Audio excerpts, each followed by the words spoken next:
your gut is running a hidden signaling system that most biohackers miss. Bacteria in your intestines are not just breaking down food. They are producing chemicals that talk directly to your brain. Microbes produce GABA, dopamine, and serotonin analogs that act on vagal receptors and enteric nervous system, modulating autonomic nervous system balance. That is why so many people feel off after a bad meal. The mechanism is a whole nervous system response. If you are tracking your HRV, sleep, or stress, you are already seeing this. The full research archive at jmthomasofficial.com will walk you through exactly how to measure it. The number might shock you. 90% of the serotonin your body ever makes is not in your brain. It is in your gut, churned out by enterochromaffin cells that the bacteria in your intestines are actually regulating.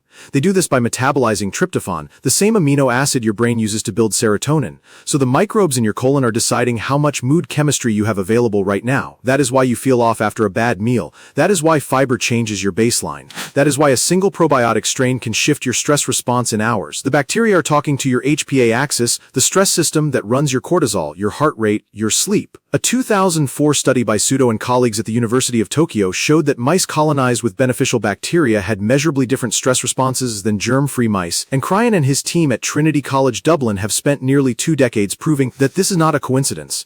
It is the mechanism. And here is the part most biohackers miss: you can measure it. Your heart rate variability, your sleep architecture, your response to a cold pressor test, all of these shift when your microbiome shifts. The next slide will show you exactly how. When you track your heart rate variability, you are measuring a signal that travels back from your gut. Butyrate does more than feed colon cells. It crosses the blood-brain barrier and directly dampens neuroinflammatory cytokines that the brain interprets as stress. Here is where it gets stranger. Your microbiome is competing with your brain for the same amino acid. Tryptophan can become either serotonin or kynurenine or indole. The kynurenine pathway is measurable, and when it activates, it shifts your baseline stress response in ways that no supplement can fix without addressing the source. This is why HRV biofeedback works. Your autonomic nervous system is responding to specific microbial outputs. You can actually see this in your own data. The same mechanism explains why sleep architecture changes when you eat differently, why flow states feel different after a good meal, why stress resilience is not just in your head. But here is what most biohackers miss. The vagus nerve is not just a highway, it is a two-way conversation. When gut microbes modulate vagal tone, they are not just sending signals to the brain, they are also receiving feedback from the brain. The conversation is bidirectional, and the next slide will show you what happens when that conversation breaks down. That is where the real story begins. Full research archive at jmthomasofficial.com. Here is what most biohackers miss. The real mechanism is hidden in your bile. Your gut bacteria do not just produce metabolites, they actively reshape bile composition, converting primary bile acids into secondary forms like deoxycholic acid that cross the blood-brain barrier and directly modulate neuroinflammatory cytokines. This is the missing piece of the vagus nerve of conversation. When your gut microbiome shifts, your bile chemistry shifts, and your brain receives a different chemical signature than before, even if your HRV readings look identical. This is why your stress response changes after a probiotic, why sleep architecture shifts on a different diet, why the same meal can feel calming one day and inflammatory the next. The mechanism is not in your head, it is in your gut, and it is measurable. The full research archive at jmthomasofficial.com will walk you through exactly how to measure it. The gut is not just broadcasting to your brain. It is constantly listening back too.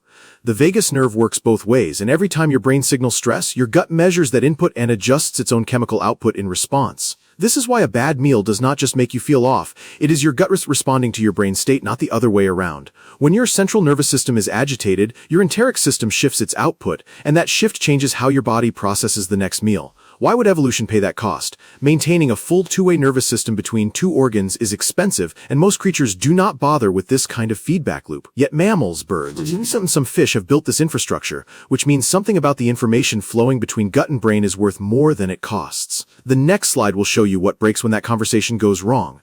That is where the real story begins. Full research archive at jmthomasofficial.com. The conversation we have been tracking has been one-sided for too long. The vagus nerve sends signals to the gut, yes, but every time your brain fires under stress, your enteric system is listening and calibrating its own chemical output in response. That is why a bad meal does not just make you feel off, it is your gut responding to your brain state, not the other way around. When your central nervous system is agitated, your enteric system shifts its output, and that shift changes how your body processes the next meal. Why would evolution pay that cost? Maintaining a full two-way nervous system between two organs is expensive, and most creatures do not bother with this kind of feedback loop. Yet mammals, birds, and even some fish have built this infrastructure, which means something about the information flowing between gut and brain is worth more than it costs. The next slide will show you what breaks when that conversation goes wrong. That is where the real story begins. jmthomasofficial.com. what breaks when that conversation goes wrong is the ability to regulate stress without defaulting to fight or flight. When microbial metabolites fail to reach their targets, the vagus nerve stops sending the calming signals it evolved to send.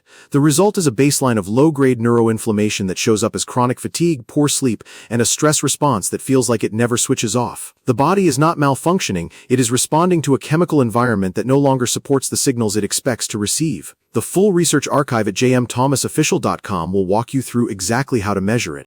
The real breakthrough is not in the science, it is in the protocol. The protocol is this: track your HRV, sleep, and stress markers, then correlate them with specific dietary interventions like SCFA-rich foods or specific tryptophan sources rather than random probiotics. The body has built this entire two-way nervous system for free, and we now have the tools to measure it. The data does not lie. Your baseline shifts when you feed the right metabolites. The question is whether you will trust the signal or keep optimizing around the symptoms. The full research archive at jmthomasofficial.com will walk you through exactly how to measure it,